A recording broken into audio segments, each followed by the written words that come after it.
I wasn't expecting Saw and Starfield to do a crossover.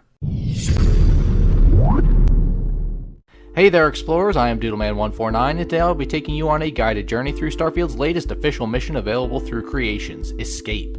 I'll be doing a more thorough job of going through all the parts of this quest than the last two times because unlike the last two times, there's actually something to figure out here and learn. Let's hop into this. We're going to start where all great stories start, at the beginning. In order to gain access to this latest mission from Bethesda, you'll need to go to the Creation Store and buy it for 500 creation credits. Yes, I know, it absolutely sucks that this is another paid single mission, but stick with me through this and you might just think that it's worth it. Heck, I went into buying it fully expecting it to be underwhelming like the Vulture was. Anywho, buy it from the store, download it, and the next time you load into the settled systems, make your way over to Neon. Once you land in Starfield's Sin City, head to the Astral Lounge. From there, to your right, up a single set of stairs, is a man trying to get your attention for a psychological study. He tells you it will cost you some time and that your belongings will be confiscated to ensure the validity of the test, but he assures you that once you complete it, everything will be returned to you and you'll be handsomely compensated. Feel free to ask all the questions you like I did, and then accept the offer. From here, you'll be sent to Volai Kai, dock with an empty ship. In case you are wondering, no, you cannot destroy this ship despite it having low health for some reason, believe me, I tried. Dock with this derelict vessel and head to the cockpit to accept the assignment. From here, you'll be knocked unconscious and brought aboard the mysterious star station.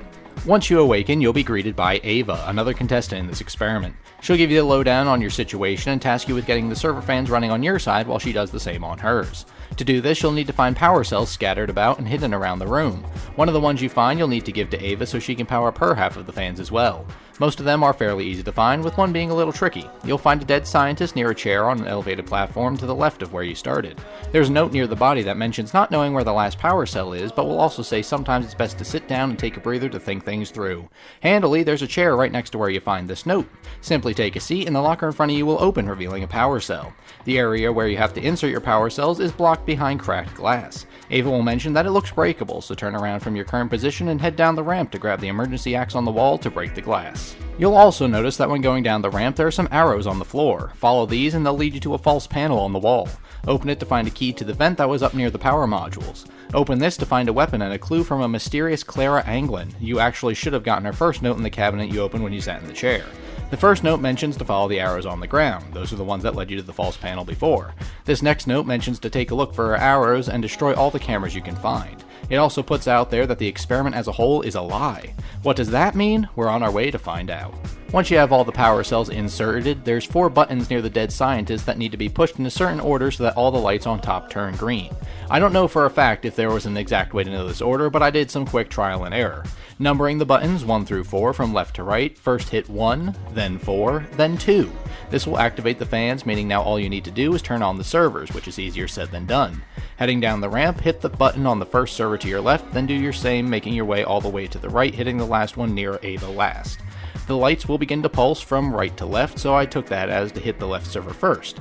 Do that, then hit the one directly next to it, and all the servers will activate and the way forward will be opened. I'll be fully honest, I stumbled through this part, so if there's a legit explanation for it, please let me know in the comments. In the next room, you'll be greeted by the ever-so-pleasant vacuum of space. You'll need to break the glass on the mannequin to your right to get a spacesuit so that you do not quickly die. Doing that, you'll need to figure out how to ventilate the room. There's a switch for the ventilator, but you'll need to clear some rocks out of the way of the vent to allow the roof hatch to open. I did this by jumping and hitting the rocks with my emergency axe. Once cleared, hit the hatch switch and turn off the gravity by hitting the switch by the corpse in the corner. Use the 0G to fly into the ceiling and hit the disconnect for the ventilator. The ventilation will commence, gravity will be turned back on, and the intercom in the room will become operable, meaning that you can talk to Ava again. A door will also open, revealing a new person, Red. He's extremely cautious around you and abrasive, but mostly because the last person he saw was the body you just passed, and he claimed the man got extremely hostile when a triangular object was removed from the pedestal Red is leaning on. You can ask him for the triangular object, but he'll only part with it if you give him some food. Luckily, there's some heat leeches out in the main room, and you can give him some of their meat. Once you obtain the object from Red, place it back on the pedestal and hit the button. The lights will turn on sequentially and the top of the shadow of the pyramid will point to a number on the wall you're facing. The code for me was 3421. It may not be the same for everyone, but feel free to give it a try. In the main room near the wall terminal, there's buttons that will correspond to numbers. Hit those numbers to unlock the door and release a creepy growl. Proceed through the exit door to begin the next phase. Whoa. What the hell was that? Red will comment on that way being death, but there doesn't seem to be any other option. Now, before you go, look next to the dead body on the floor and you'll see an arrow pointing down. There's another note from Sarah. Sarah's third note states there's more than one combination for the wall code and mentions to look for her code in a mirror. This mirror can be found opposite the wall code area near the vending machines. For me, the code was right, up, left, down, and luckily Sarah wrote the directions beneath the numbers for the wall code, making it easy to input. Putting in this code will open a false panel next to the buttons with a fridge key. This fridge key opens a fridge near the vending machines that has important medical supplies and credits. Getting back to the task at hand, the hallway that the scary noise came from is where you want to head next. There is a lever buried under some rubble to your left that will open a trap door. Simply hit the rubble with your axe to free it. Now to the terminal on your right, you can choose to power up the turrets in your area or in Ava's area to combat the scary aliens that you'll be facing. I chose to protect Ava and used the lever to open a trapdoor to kill some of the attacking aliens. I then simply killed the rest. Looking down the trapdoor, there's a spinning fan, a body, and a note saying bring cutter. We'll get to that later, but just know that for now, that fan blade is lethal. Continue on down the hall past the welding arms to reach a junk pile and Ava on the other side of a gate. Chat her up to get some info from her, but she'll eventually tell you she needs a control rod that's probably amongst the junk on your side of the gate. You can use the large magnets in the ceiling to pull the vital components from the debris for use. To activate these magnets, sift through the rubble to find more power cells and plug them into the magnet generator and turn it on. Plenty of control rods will rise up for you to pick. Now, before you use the wall transfer box to give her the control rod, be sure to give her the gun you found earlier and she'll give you digipicks. Turning right around from the transfer box, look in the rubble for a cutter container. Pick the lock and grab yourself a cutter. Remember that from earlier? Hold on to it for now. Giving Ava the control rod will have her open the gate and let you and Red in from a different direction. Ava will be angry at Red and accuse him of things you can't rightly prove, but you can defuse the situation. Now, before going to the next room, head down the hall to your right from the gate that you just entered. There's a hackable door at the end, so get to breaking in. This will bring you to a planetarium of sorts where you can find another note from Sarah atop some crates near the sun in the middle of the room. Sarah's fourth and final number clue will tell you to save it for a rainy day, and when there seems to be only one way forward, that you should beware of people bearing gifts and to break the cycle. It then says Rompi la Donacon, which seems like complete gibberish since it's actually a typo, and it's Spanish. It literally translates to break the donation, which will come into play shortly. Now, return to the room Red and Ava entered to continue on. There's a gold-themed math puzzle here, but literally do not bother with it. Find the power cells hidden around the room along with some junk to make more at the workbenches here to power up the 4 different switches in the 4 corners. Power on these switches to solve the puzzle and open up a case in the center of the room to give you some much needed crafting materials to make a golden key card to progress further. However, before you use this card, jump up to the second floor like Red suggests and follow the arrows. There's another false panel and a wall note saying bird's eye sees all. Look down at the central area the display case was in and you'll notice that there's a note to break a decoration. Doing so will give you a fuse key that you can use in the room behind the false panel to get another fuse key to activate the emergency exit near Red. Take this alternate path to find a long, bloody hallway with a massive room at the end full of bodies of other contestants, all of them holding a golden key card. As disturbing as this is, head back to the main room and use the golden key card to advance. Advancing through the door with the golden key card brings you and your companions to the winner's room. Here in a voiceover from the intercom, you're told that there are only 2 sets of prizes and that one of you will need to be removed to complete this experiment. Naturally, this is assumed that one of you must be killed, and Ava instantly believes that it should be Red. Now, this is where things can change up quite a bit based on what you say and do to Ava. If you try to talk her out of shooting Red and fail via asking about the cameras if you didn't destroy all of them, she'll say they'll never let you leave and shoots Red dead. After this, you grab your prize and head to the extraction room in the back of the right room. You can also choose to defend Red against Ava, which will have the opposite effect of killing Ava with you and Red escaping. However, choosing to voluntarily stay behind is where things get interesting. If you choose to let Ava and Red leave, there will be 2 options. You can then just easily head to the extraction room and talk to the intercom behind the door. This will end the test and all 3 of you get to escape. You can also choose to remember Sarah's 4th note and break the donation after allowing the other 2 to leave. This means you literally have to break the prize left on the table by Red. Inside will be a maintenance key, and now the real fun begins. Remember that trap door with the body and the fan in it? Well, head back to that room and access the terminal in the corner, the same one you used to choose which turrets to activate earlier. The previously grayed out maintenance option is now available because of the keycard, and this lets you turn off the gravity and the fan in the area. Simply head down to the body and Sarah's final clue can be found when you descend below the fan to her body. She mentions that she forgot to bring a cutter, but luckily you already have one. Unfortunately, this confirms that this body is Sarah and she did not make it out. Despite all the help she gave you, she could not save herself. Using the cutter you grabbed from the crate earlier, cut the bolts on the red security door and head inside. You'll go down a long hallway before being met with 3 doors. Open the one on the right and find a hostile maintenance worker. Kill him for his keycard. Go to the left door and open that to deal with a couple of hostile scientists and take their keycards as well. In this room, you're able to see a storage room filled with nasty aliens that were being held for the test. The terminals in the room allow you to open the room if you want to kill the aliens, but the terminals also provide plenty of juicy details about the test. Return to the main hall through the final door and be greeted with 3 more doors. Going to the left room will bring you to a security office with a hostile security guard and some gun loot on the walls. You'll have to take out security for their keycard, then return to the hall. Leaving the security office, enter the door to your left to find scientists doing an autopsy or experiment on a dead contestant. After dealing with them, the terminal in the corner details the fates of numerous contestants before you. Going back to the hallway and going through the final door will present you with an office on your left and the docking bay in front of you and a blocked off door to your right. Enter the office to your left to meet up with the woman running this entire experiment, or at least a hologram of her. She'll explain everything to you if you ask, so I'll let you listen to the monologue. Skip to the timestamp on screen if you want to skip it for spoilers' sake. And let me say, what a show you provided the stakeholders. But given your history, it's hardly a surprise.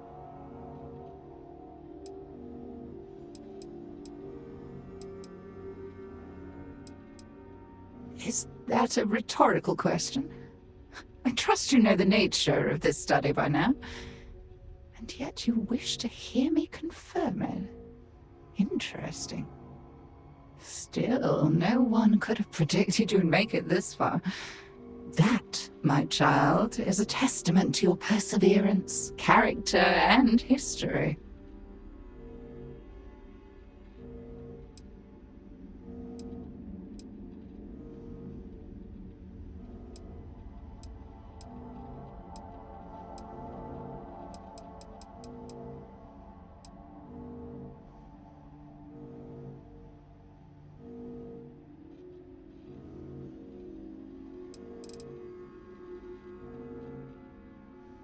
Don't be so modest. In truth, many were against allowing you to participate. Statistically, you're an outlier. Any data gathered on you isn't really applicable to the average settler. And by reaching this office, you've proved yourself to be one.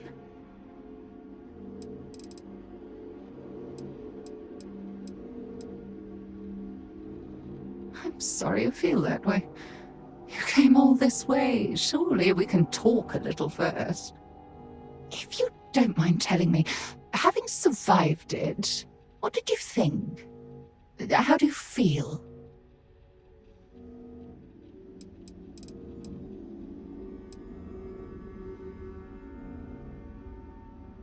The experiment is designed to study human behavior under extreme stress and limited resources. How often do such circumstances lead to avarice over cooperation? What personality types are best suited for such an environment? Of course, we could have gathered that data in any number of ways, but not the funding. For that, we needed to entice our stakeholders with something grander. Something entertaining. You might find this surprising, but I actually agree. And yet, maybe that makes me more self-aware than anything. You know, it didn't start this way, with the bodies and such. We began as a few humble scientists trying to change the world. Humble and naive. Because to truly make a difference in any endeavor, you need financial backing. Oftentimes from irreputable sources. Soon thereafter is when the suggestions started coming in. And of course you have to listen, because without them, we are all unemployed.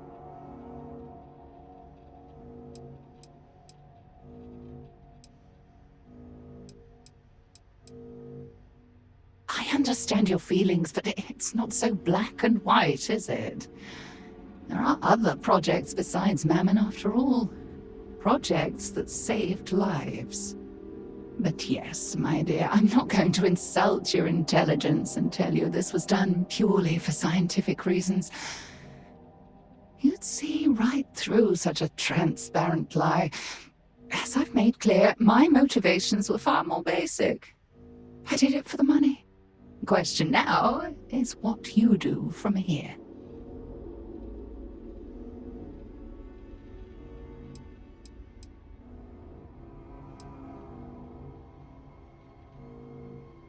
I did not. I'm not sure if it was an angry staff member or the stakeholders themselves. We should have caught it with Clara, but that one had a way of evading our cameras. But rest assured, it is something that will be rectified in future iterations.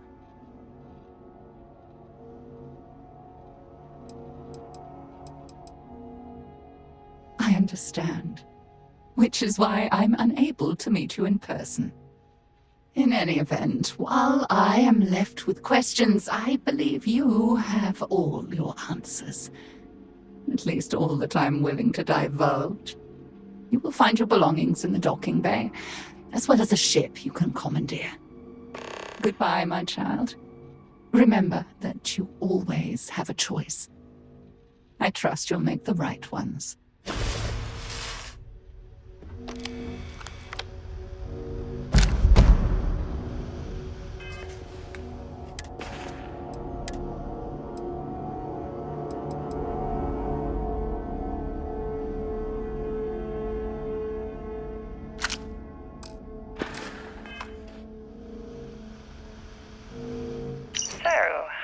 What's your reason for wanting to participate in this study? Easy. I heard the money's good. Real good. I've got some PTO coming up, and it seems like it'd be more lucrative than taking another contract job. And why do you think money is so important to you? I don't know. I'd say money is important to everyone. But, in my case, I'd say because we didn't always have it. Growing up in the well, having all of New Atlantis on top of you, it changes how you live. But you have money now. You're successful. Why lie about it to your friends? Well, that's why I'm here, Doctor. Why do I do it? I believe you have what's called a scarcity complex. In your mind, basic resources, credits, time, love are finite. It's what makes you hoard one and disregard the other. You got me, Doctor. Dead to rights. So what's the verdict? Am I in? I think you'll be an ideal candidate for this study. But I also think it may help you understand yourself.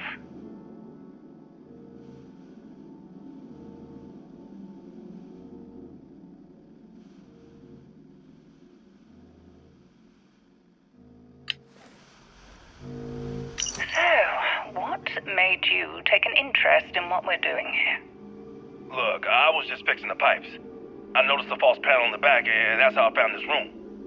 You like to do that, don't you? Poke around. I'm a tinkerer, yeah. And curious. That's something we value highly in this study. Hey, I don't know what all this is or what you're doing here.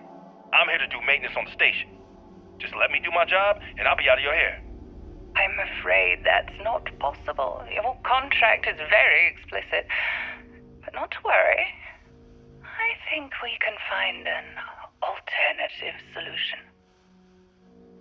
After the dialogue, head to the docking bay, grab your gear from the chest near the door, and nab yourself a free ship. The ship here is completely randomized, so you could get a good one or a bad one. Disembark from the station to complete the mission. Now that we've gotten through the entire walkthrough, allow me to enthrall you with my opinions on this quest. Hands down, this is the best quest Bethesda has offered us since Creations launched. It takes you to a new, unique location with interesting characters, puzzles, loot, and multiple endings. There's a lot of character work with the few new characters you meet, which was a welcome change from the Trackers Alliance and most of Starfield in general. I really enjoyed the mix of thriller and horror elements in the sci-fi setting, and it honestly felt like a crossover between Saw, Squid Game, and Starfield. The hidden ending was really rewarding and almost felt like a Cabin in the Woods ending, minus the apocalypse stuff, of course. A free ship is nice, and the legendary pistol was a nice addition as well. It also very much had a Dead Money from New Vegas feel feel as well with you being kidnapped and all your belongings taken from you, but I'd reckon that Dead Money is still better story-wise, as most of New Vegas is a top-tier RPG. The only thing I do not like about this escape mission is that it cost $5. Is it worth the $5? Honestly, it definitely is, but paying for a single DLC mission is still annoying. And so that is all today, Explorers, a thorough walkthrough of the latest official Bethesda mission for Starfield, Escape. It was fun, thrilling, and very well made, plus took more than 15 minutes to complete. If you're looking for a quality expansion here before Shattered Space arrives later in September, you could do far worse than Escape. I highly recommend it. If you've played it, what do you think of the Escape mission? Do you think it was worth the $5, or am I full of it? Let me know in the comments below. If you enjoyed this video, drop me a like and subscribe to never miss an upload from your newest favorite YouTuber. I truly hope you're enjoying Starfield, and I hope it is everything you want it to be. So until next time, I've been Doodleman149, and I will see you again, sometime, somewhere, amongst the stars.